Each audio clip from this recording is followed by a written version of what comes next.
तो दोस्तों यहाँ पे central council for research in yoga and naturopathy में आपका वैकेंसी आउट हुआ है, ठीक है। ये मिनिस्ट्री ऑफ आयुष के अंडर आता है, गवर्नमेंट ऑफ इंडिया के। तो इसमें देखो सबसे पहले तो आपका ऑनलाइन मोड रहेगा फॉर्म फिलअप करने का प्रोसीजर।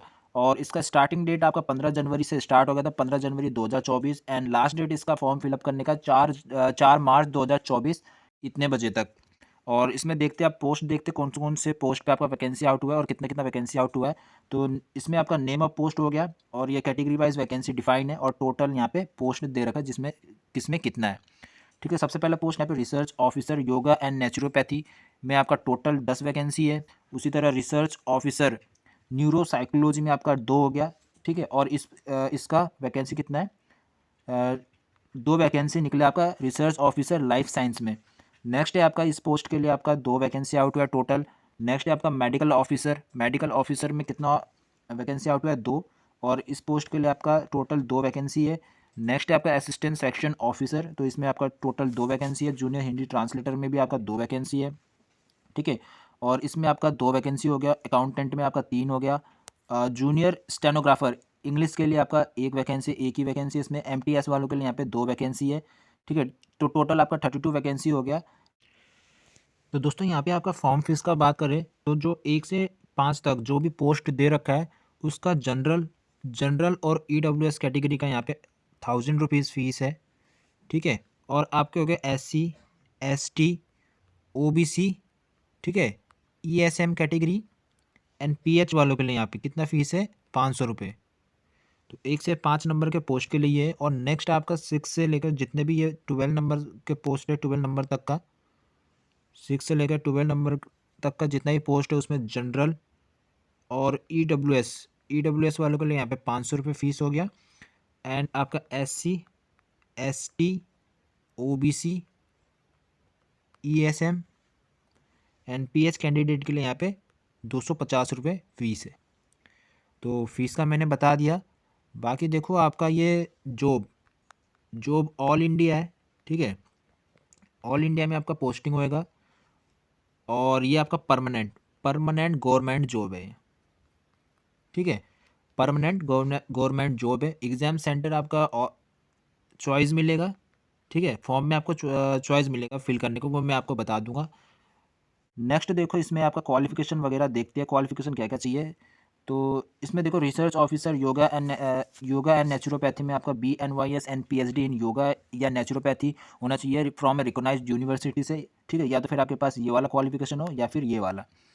और ये लेवल 10 का जॉब रहने वाला है और अपर एज लिमिट यहाँ पे लिखा हुआ है आपका 40 ईयर्स का होना चाहिए। उसी तरह रिसर्च ऑफिसर में आपका क्वालिफिकेशन ये हो गया और अपर एज लिमिट आपका 40 ईयर्स और लेवल 10 का ये जॉब रहने वाला है। उसी तरह आपका ये देखो इसमें आपका क्वालिफिकेशन ये है एंड अपर एज लिमिट आपका 40 हो गया। नेक्स्ट है आपका इसमें आपका ये क्वालिफिकेशन है, ये देख लेना, ठीक है। लेवल 10 का जॉब रहने वाला है और 40 ईयर्स हो गया।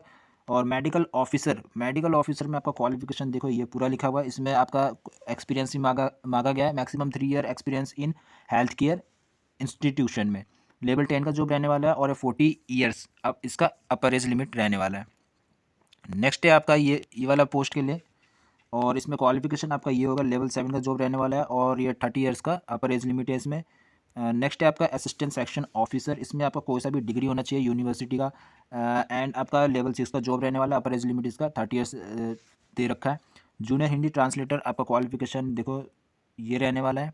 क्वालिफिकेशन 1 मिनट रुको, ये रहने वाला है और क्वालिफिकेशन देख लो अच्छे से, आपका ये रहने वाला है, ठीक है, जूनियर हिंदी ट्रांसलेटर में।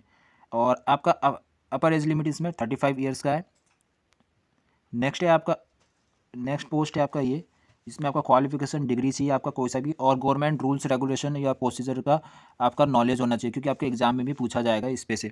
तो इसमें एक्सपीरियंस भी मांगा गया है। लेवल 6 का जॉब रहने वाला है और ये 35 ईयर्स का अपर एज लिमिट हो गया। अकाउंटेंट के लिए देखो आपका क्या क्या है। अकाउंटेंट के लिए आपका सिंपल सा BCom honours from a recognised university, 5 year का एक्सपीरियंस होना चाहिए, लेवल 6 का जॉब रहने वाला है एंड 35 ईयर्स का अपर एज लिमिट होने वाला है यहाँ पे। तो नेक्स्ट बात करते हैं यहाँ पे जूनियर स्टेनोग्राफर इंग्लिश में। तो इसमें मैट्रिक और इक्विवेलेंट इसमें क्वालिफिकेशन मांगा गया है। 80 वर्ड पर मिनट का स्पीड मांगा गया है स्टेनोग्राफर में। और टाइपिंग स्पीड इसमें कितना मांगा गया है, 30 आपका इंग्लिश में होना चाहिए, 25 आपका हिंदी में। लेवल 4 का जॉब रहने वाला, 30 ईयर्स का अपर एज लिमिट इसमें मांगा गया है। स्टाफ में आपका passed in middle school examination, और आपको जो है एबिलिटी टू इंग्लिश और हिंदी को रीड और राइट करना आना चाहिए आपको। एंड लेवल 1 का जॉब रहने वाला है, और इसका अपर एज लिमिट 25 ईयर्स का रहने वाला है। तो इस वैकेंसी को कौन कौन लोग अप्लाई कर सकते हैं? The candidate of only Indian nationality के कैंडिडेट ही इसको अप्लाई कर सकते हैं। तो देखो इसमें आपका examination type and duration, examination फी आपका जनरल कैटेगरी वालों के लिए ये दे रखा है, and SC ST OBC PW and ex serviceman category के लिए आपका ये दे रखा है। 90 मिनट का आपका रिटर्न एग्जाम होगा। ये आपका for the post at number 1 to 5 number पे जो भी पोस्ट थे ऊपर मैंने जो भी बताया था ना आपको 1 to 5 नंबर पे, तो उनके लिए जनरल में आपका 750 रुपये चार्ज है, और यहाँ पे 250 रुपये चार्ज है ये वाले कैटेगरी के लिए। और 6 to 12 नंबर पे जितने भी पोस्ट है उनके लिए यहाँ पे जनरल कैटेगरी वालों के लिए 350 रुपये चार्ज होएगा, एंड 100 रुपीज़ एग्जाम फी लिया जाएगा ये वाले कैटेगरी के लिए, SC ST OBC PWD and ex serviceman वालों के लिए, 6 से 12 नंबर वाले पोस्ट के लिए। ठीक है, तो ये देखो, और आपका नेक्स्ट बात करते हैं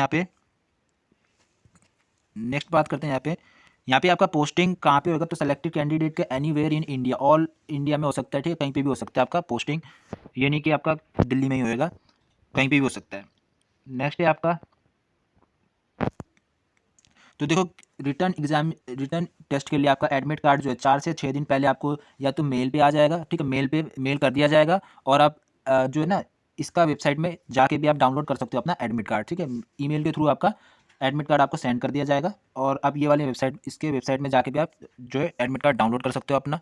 एंड नेक्स्ट है आपका यहाँ पे, नेक्स्ट है आपका, ठीक है, इसमें आपका एज रिलैक्सेशन भी है SC ST OBC EWS PWBD and ex serviceman category वालों के लिए, तो वो देख लेना।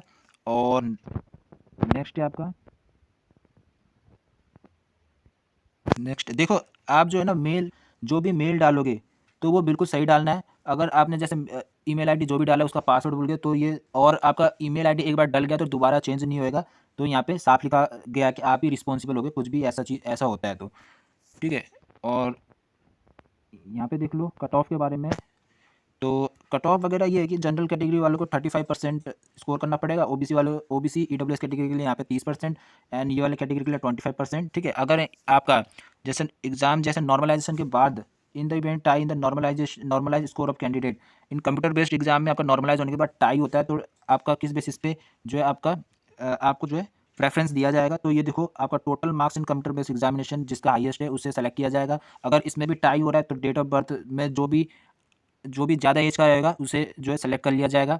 इसमें भी आपका टाई हो रहा है तो लास्ट में आपका अल्फ़ाबेटिकल ऑर्डर में आपका जो भी आता है नेम, ठीक है, आपका नेम जैसे A से स्टार्ट है, B से स्टार्ट है, तो जो भी अल्फ़ाबेटिकल ऑर्डर में पहला अल्फ़ाबेट आएगा तो उनको प्रेफरेंस दिया जाएगा यहाँ पे। तो ये सब था। तो दोस्तों